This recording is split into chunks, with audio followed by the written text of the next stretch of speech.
L'idée, c'est bien de dire que cette question de la nature féminine et donc d'une nature féminine qui serait du côté de la sollicitude, du côté du soin, c'est en fait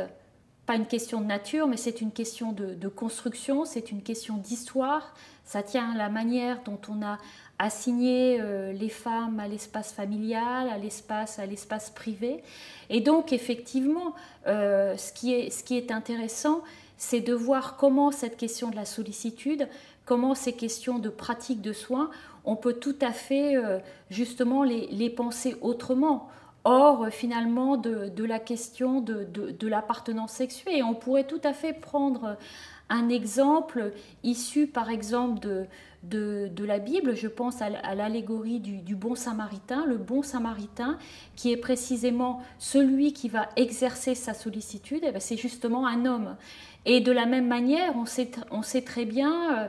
qu'il y a des femmes qui ne sont pas du tout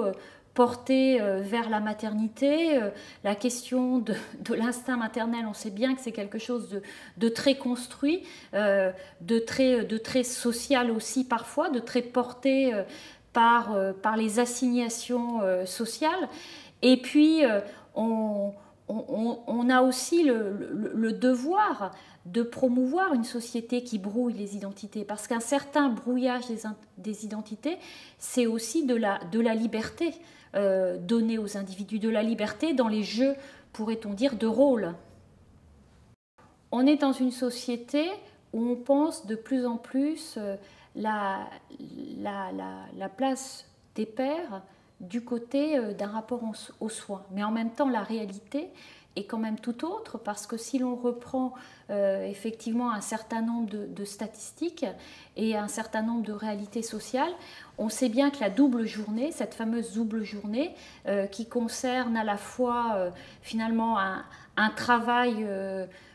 public et puis un travail à la maison, un travail domestique, on sait très bien qu'elle concerne largement les femmes et qu'en ce sens, il y a un vrai risque de burn-out des mères, effectivement, hein, puisque de plus en plus, elles ont à la fois cette question du gagne-pain, comment gagner sa vie, et puis en même temps, toujours cette attribution du soin, que ce soit d'ailleurs, et c'est lié à l'image maternelle, le soin des enfants, mais aussi parfois le soin des personnes âgées.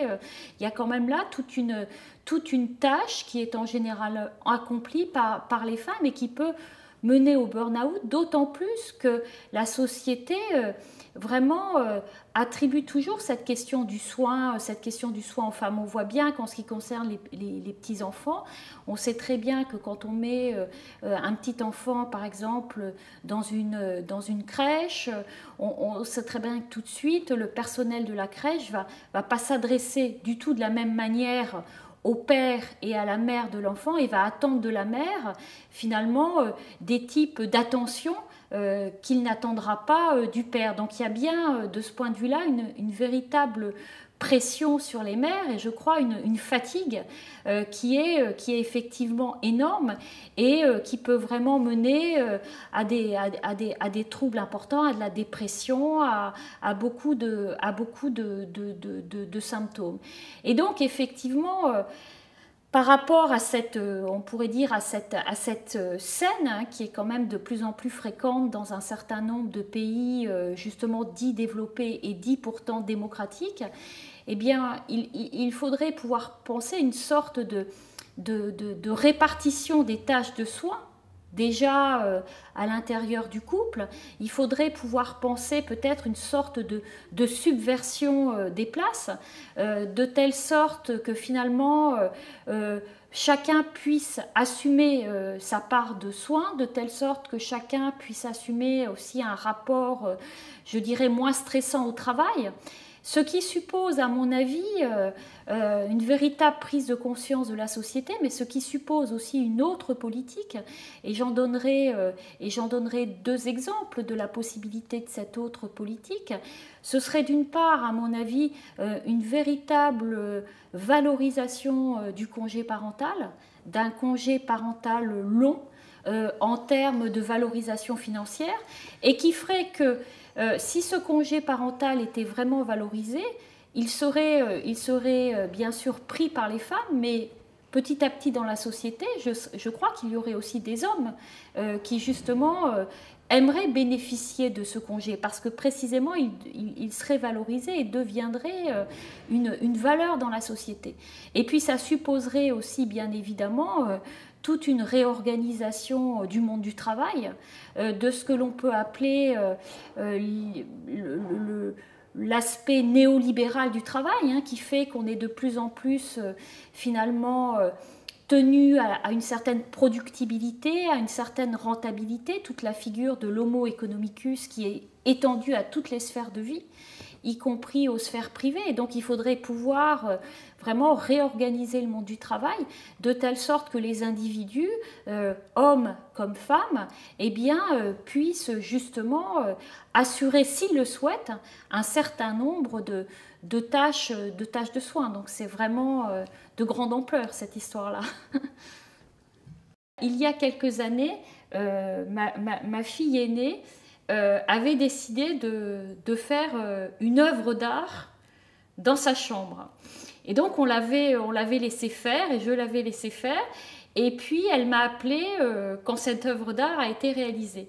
Et alors là, j'ai été complètement à la fois affolée, surprise, parce que j'ai découvert qu'elle avait fait une sorte d'installation dans sa chambre avec des sortes de tunnels, une sorte aussi de cordes qui passaient au milieu. Elle avait réussi à relier tous les éléments.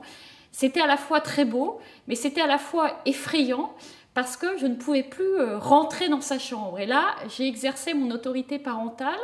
et je lui ai dit non, tu me déconstruis tout ça, ça ne va pas, c'est plus ta chambre.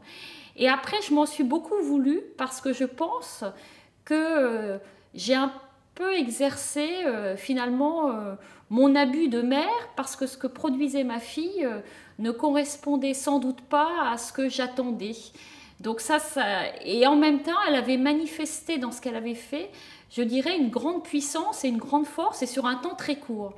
Concernant ma deuxième fille, en fait, elle était à l'école maternelle, en petite section de maternelle.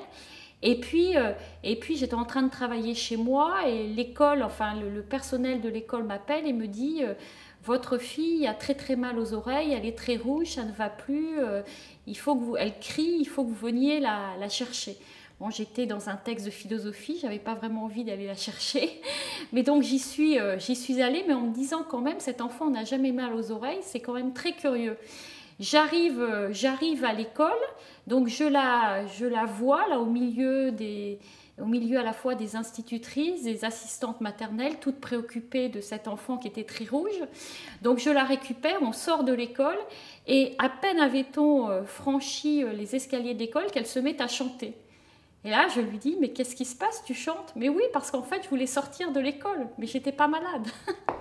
Et donc, forcément, là, à la fois, en tant que mère, on est pris dans une situation compliquée, parce qu'en même temps, on trouve ça très fort, parce qu'on se dit qu'une enfant de cet âge-là soit capable de faire un tel mensonge et puis de l'avouer tout de suite en sortant. Et en même temps, il y a toute la figure de l'autorité qui revient, de ce que l'on doit être, qui consiste à dire, écoute ma fille, tu ne dois pas mentir, tu as fait un mensonge à l'école, donc il va quand même falloir qu'on t'explique le lendemain comment tu vas devoir t'excuser devant la maîtresse, le personnel de l'école. Donc dans ces deux anecdotes, je dirais qu'il y a la manifestation de la puissance en quelque sorte d'une certaine manière d'invention et de création de l'enfant vis-à-vis de sa mère. Et puis, je pense que de la part de la mère, il y a une réaction consciente qui est celle du « tu ne dois pas faire ça ». Et puis, il y a sans doute aussi une part inconsciente qui est peut-être la peur de la puissance de l'enfant finalement.